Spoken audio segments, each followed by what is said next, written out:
falas que eu anotei aqui com relação ao outorga. Se vocês quiserem falar sobre essa coisa do... Então, eu vou só abrir Sei, agora você vê e fala. Tem o como Verde e o José escritos, a gente já entrar no tema. Isso. Veja, o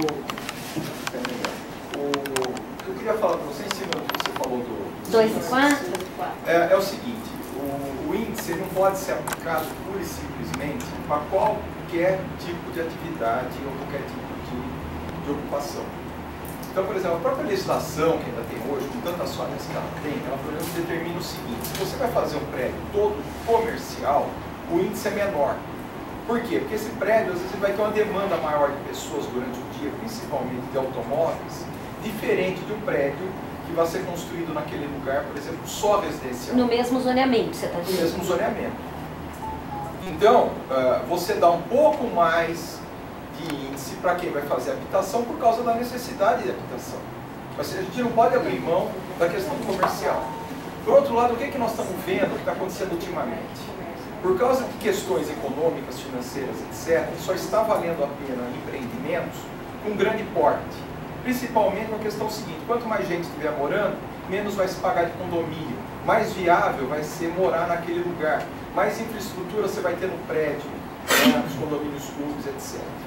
Então, um exemplo que eu tenho sempre dado: por exemplo, na Alecrins fizeram aquele prédio da Gafisa, compraram quase um quarteirão inteiro e acabaram com a perspectiva da rua. Murão de todos os lados, o prédio lá ocupado. Se isso continuar acontecendo, nós vamos perder a perspectiva da rua, nós vamos perder o comércio nível de solo, né? E vai ficar horrível. Então, isso é uma coisa que na Europa já está se fazendo muito ultimamente, que são os prédios terem uma condição de térreo comercial, primeiro andar, segundo, lojas, salas comerciais, e você continua tendo aquela perspectiva de rua e aquela relação de nível de rua, de nível de solo. Por exemplo, um advogado que tivesse uma casa naquela quadra lá do Cambuí, da Alecrins, e trocou aquela casa por 2 ou 3 apartamentos no andar, no prédio, ele vai morar lá. E todo dia de manhã ele vai ter que sair com o carro dele para ir para o Taquaral, Vila Nova, Nova Campinas, onde ele vai mudar o escritório dele. Se pudesse já ter o uso misto embaixo, ele trocaria talvez por 2 apartamentos e uma sala comercial embaixo. Então esse fulano, ele só viria por elevador, o carro dele ficaria na garagem. Ele estaria com o mesmo endereço, entre aspas. Tá? Agora, para isso acontecer, você tem que dar um índice para o comercial, um índice um pouquinho maior só para o residencial e um índice um pouquinho maior para fazer o misto. Porque se você não der um índice um pouquinho maior para fazer o misto, existe um preconceito da sociedade que não é bom morar em prédio misto, que é muito melhor morar num prédio só residencial. Tá? Que não é verdade. Se o projeto for bem feito, o arquiteto for bom, o empreendedor tiver peito para fazer, ele faz. Só que se o poder público der uma ajudinha de um índice só um pouquinho maior, então, por exemplo, o índice para só comércio, 3. Para residência, só residência, 3,5. Para o misto, 4.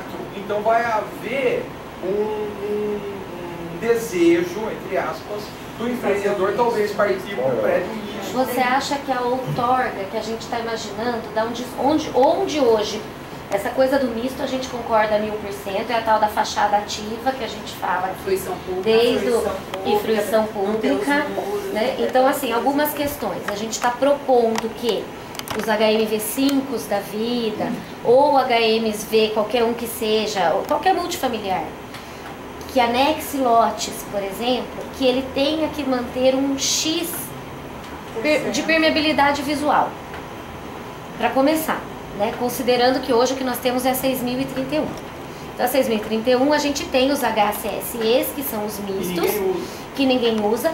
Então, a gente está falando assim, aonde o zoneamento permite, porque também não é todo o zoneamento que permite, né? Mas aonde o zoneamento hoje permite, a gente daria um dos fatores de planejamento seria esse. você paga um desconto à sua outorga onerosa se você fizer o uso misto. E de preferência o uso misto mais adensado, se você está ao longo do eixo lá, você permite HCSE, HCSE1 e HCSE2, você tem o desconto cada vez maior. Para HCSE2 a outorga é maior, o desconto da outorga é maior do que para o HCSE, já que eu estou querendo adensar ao longo dos eixos, faz sentido que eu estimule que seja assim. Então eu teria, pela lei do HCSE já é assim, o térreo é comercial e o primeiro andar no máximo. O restante é habitacional, isso pela lei atual, né? Então a gente já teria isso. Para quem não quer fazer o misto, quer fazer o habitacional, a gente minimamente está pondo, o que a gente consegue pedir? A gente consegue pedir que pelo menos não fique aquela muralha da China, que tem uma permeabilidade visual, gradil, vidro, qualquer coisa assim. Aprova com o gradil, 6 meses depois o condomínio... Mas espera um pouquinho que a gente chega lá, porque Porto Alegre, por exemplo, nada é da noite para o dia, a gente tem certeza disso, mas Porto Alegre começou fazendo isso. Nas áreas mais centrais, a própria população fiscaliza, dentro daquele sistema semelhante ao tal do Colab, apresenta e a prefeitura monitora. Porto Alegre demorou um pouco para engrenar isso daí, mas hoje em dia funciona e é assim, né? Então, a gente tem que pensar um pouco assim também como que a gente vai fazer a coisa. Deixa eu só falar mais uma coisinha, só para completar. Eu acho que mesmo nos conjuntos residenciais populares, teria que ter uma força com isso. Sabe qual que é o problema? Não, sabe por quê? Uma coisa que ninguém pensa. Aquele misto embaixo, primeiro que você vai ter o comércio desde o início do empreendimento, desde o início da moradia. E segundo, aquele comércio pode ser vendido, ou deve ser vendido, ou vai ser vendido mais caro que o residencial em si. Então aquele comércio pode ajudar a subsidiar aquela construção residencial em si. Verde, o que você está falando é nosso sonho de consumo. Não, mas eu estou falando isso que muita gente aqui nunca ouviu falar disso. Não, é que o que nós estamos... Não, parou lá nos anos 70, nunca mais. A gente tem muitos casos, não precisa nem ser popular. Aqui perto mesmo da prefeitura a gente assim, tem. O Copan é assim, o Conjunto Nacional é assim. Gente, se a gente pegar o projeto, o trabalho que a FUPAM trouxe, tudo que a gente está incorporando, tanto na lei de uso e ocupação de solo nova, quanto no plano diretor, é visualizando isso. Mas nós temos o seguinte dilema nas mãos. Nós não vamos encaminhar a lei de uso como uma parte integrante do plano diretor. São Paulo, muitas cidades fizeram assim. Fizeram o plano diretor como um dos capítulos, seria a lei de uso e ocupação do solo, lei de parcelamento do solo, estão todas dentro do plano diretor. Nós não vamos, certo? Nós vamos encaminhar o plano diretor. A lei de uso será discutida depois. Nós vamos dar diretriz. Mas o que acontece? A diretriz está lá. Fomentar o uso misto, dando desconto de outorga, inclusive, para que isso seja aplicado desde já. Mas as tipologias de uso e ocupação, onde ele pode fazer o HMV5, o HMV3, ele vai continuar podendo fazer. A gente não vai poder proibir fazer. Até porque tem áreas que o misto nem é permitido pelo zoneamento atual. E a lei de uso e ocupação. Então a gente está dando como... Então, isso que eu falo, a gente tem que mudar a lei de uso e ocupação do solo para realmente sentir mudança. Porque o plano diretor, ele dá diretrizes gerais, ele aplica algumas coisas, mas quem muda mesmo é a lei de uso e ocupação. Por exemplo, da sociedade, das entidades técnicas, foi 15 dias da posse do prefeito. Fazem 4 anos que nós estamos pedindo plano diretor novo e inclusive ocupação do solo nova.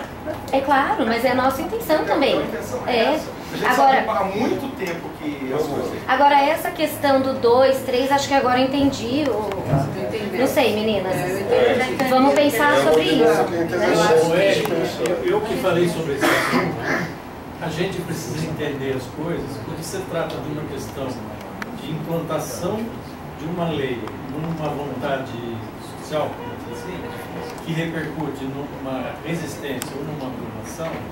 Se você cria fatores de flexibilidade, você melhora a compreensão das coisas. Em primeiro lugar, que é uma questão de política de intervenção. É isso.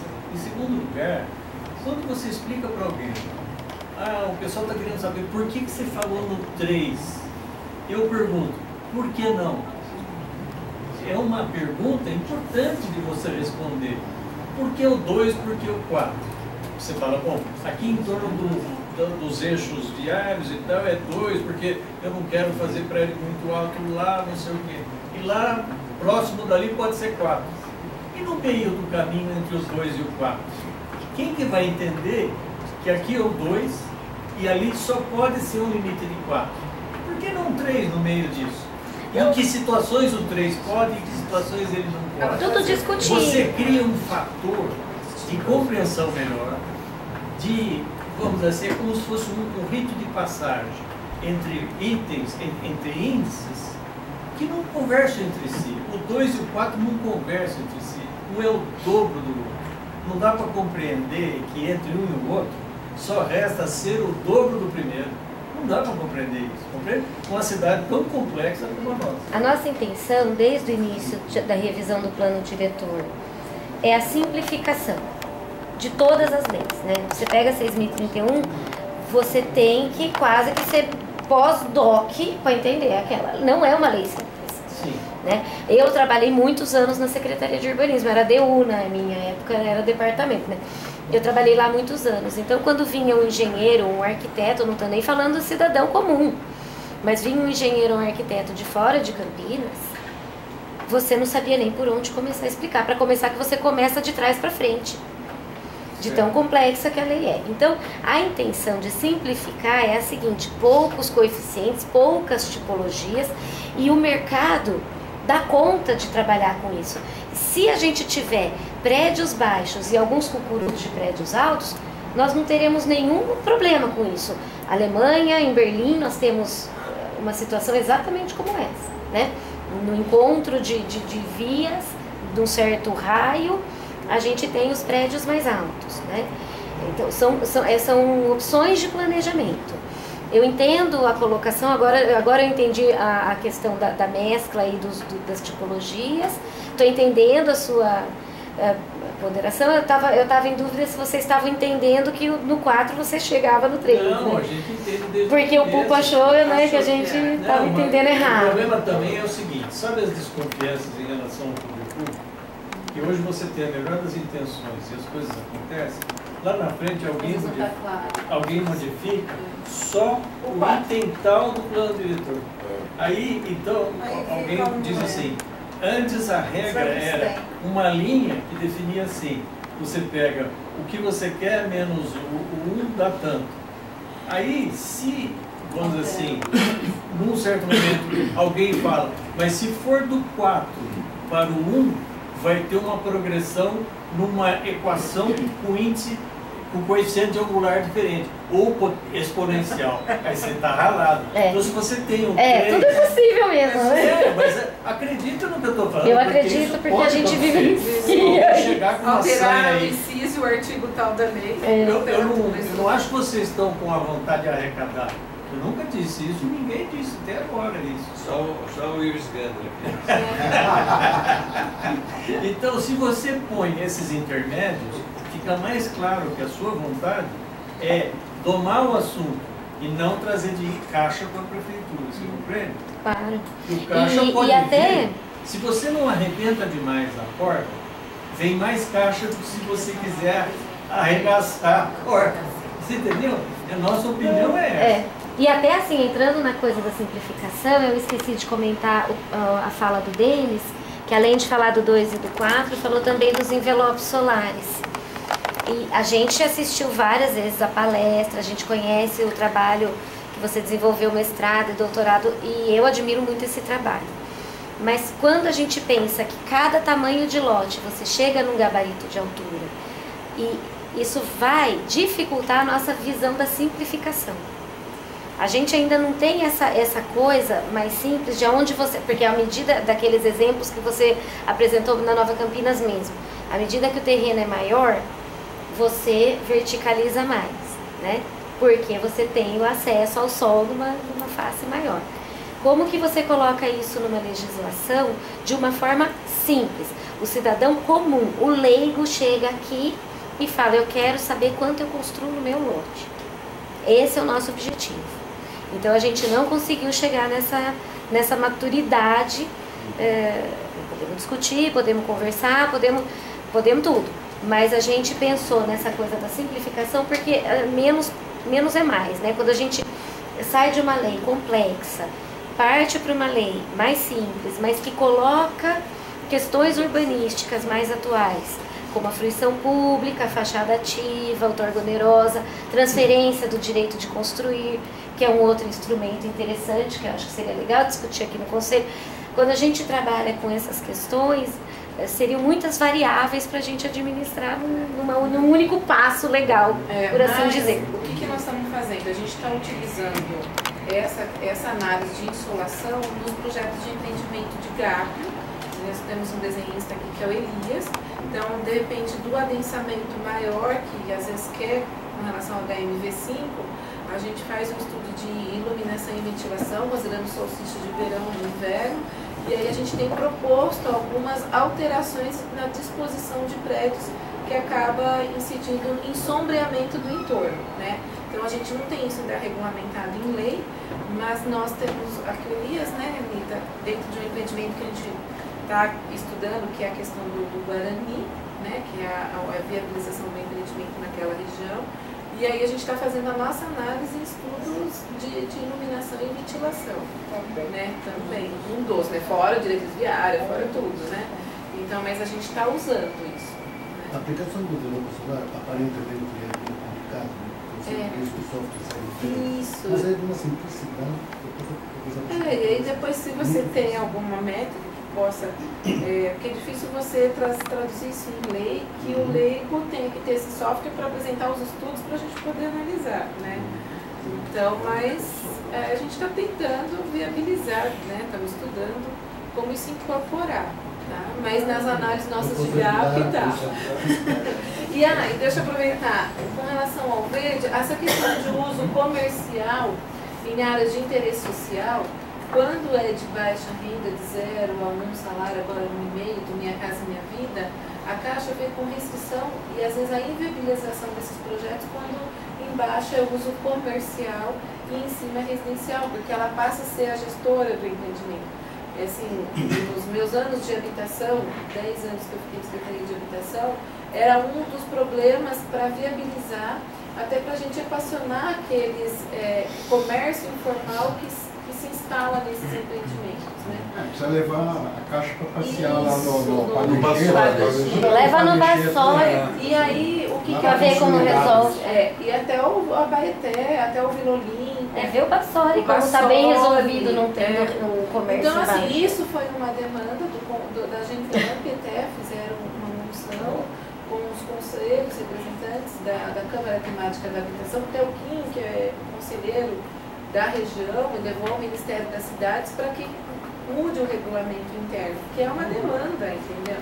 E precisa das extras de uso. Agora, quando é parcelamento do interesse social, quando é lote urbanizado, quando é empreendimentos, a gente tem a nossa 10.410 que solicita as mesas de uso e destacar esse uso comercial. Mas num único prédio, a Caixa infelizmente ainda está ultrapassada e inviabiliza. Tem que mudar. Mas é só uma ressalva. Isso viabiliza, inclusive, o valor da economia. Isso, lógico. E a arrecadação, né? O Furtado já tinha